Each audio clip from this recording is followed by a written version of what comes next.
Hello and welcome to Creative Photo Folk, where I help photographers transform their mojo-killing photos into money-making art. In this week's tutorial, you're going to learn how to use the multiple exposure feature built into your camera to create surreal cityscapes.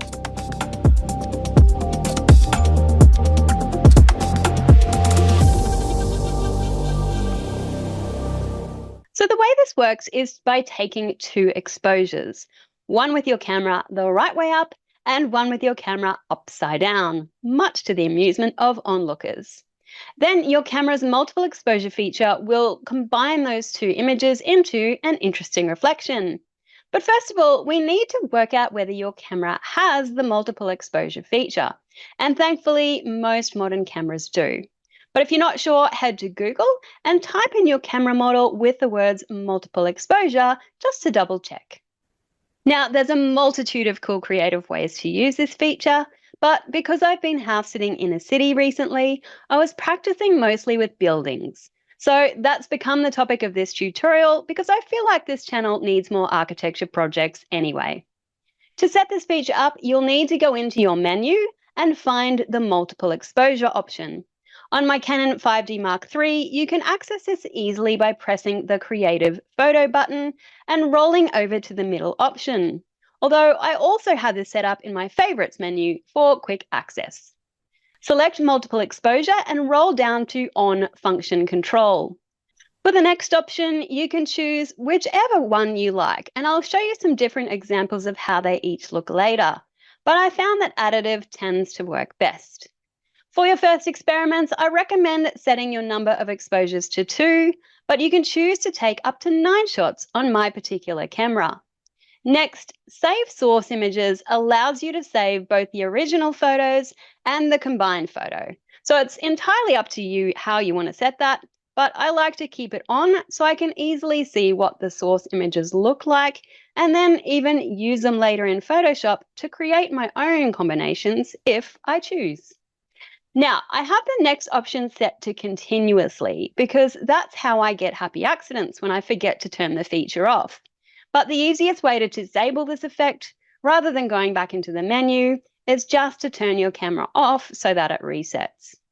And the final option that says Select Image for Multiple Exposure allows you to select an image on your card to work with as the base image. This is a more advanced option that I go into deeply in the double exposure tutorial you'll find inside my course, Photo Fanatics. So to prepare for taking your shots, if you're in manual mode, you'll want to get an exposure reading from your subject and adjust your settings for a decent exposure and then set your focus. However, each of the multiple exposure modes will adjust the exposure of your images in the final result. So for additive, it makes them brighter. So you may wish to underexpose your images to account for this.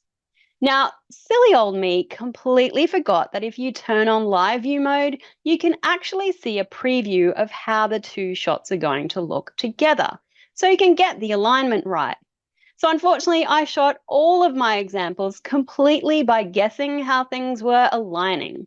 And this certainly gave the technique more of an element of surprise, but probably would have saved me a lot of time and effort and looking stupid in public while trying to get this right manually.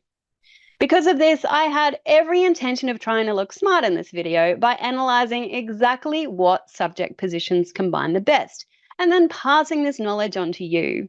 But now all the intelligence I've gathered is completely wasted because you can just do it automatically. When you've taken your images, your camera will take a few seconds to combine them and give you a result. So you won't be able to use your camera again right away, which can be a little bit frustrating.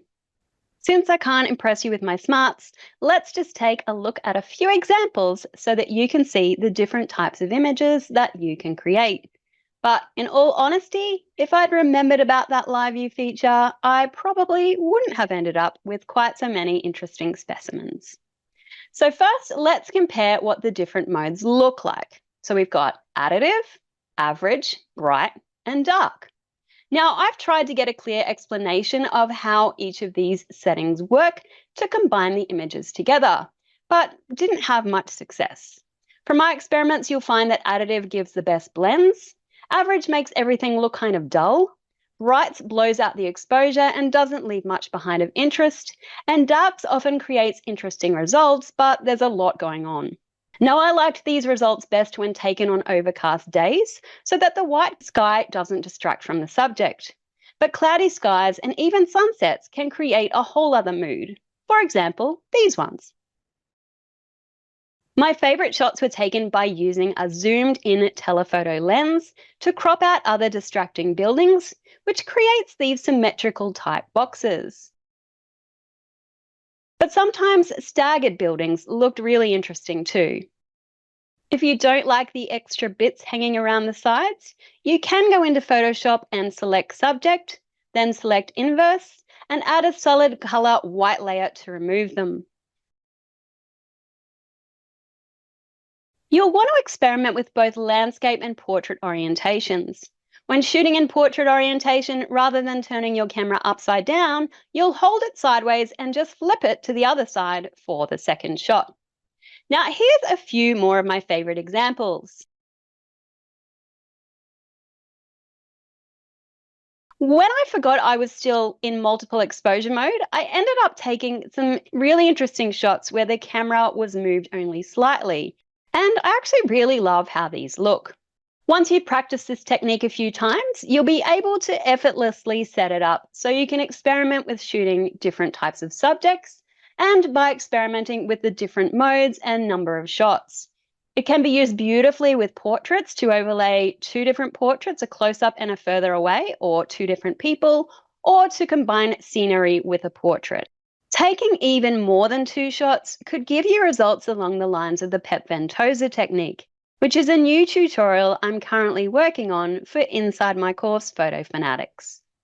Now, because I mostly rely on Photoshop for messing with reality, this was kind of an eye-opening technique for me because it means I have an exciting but often forgotten about really cool tool right in camera for creating experimental shots with. So I can't wait to see what you do with this one. Make sure to share your images in my Facebook group called Creative Photography Tricks and Photoshop Techniques, which I'll link below, or tag me on socials with hashtag #CreativePhotofolk. Catch you next week with another creative tutorial. Au revoir and happy creating!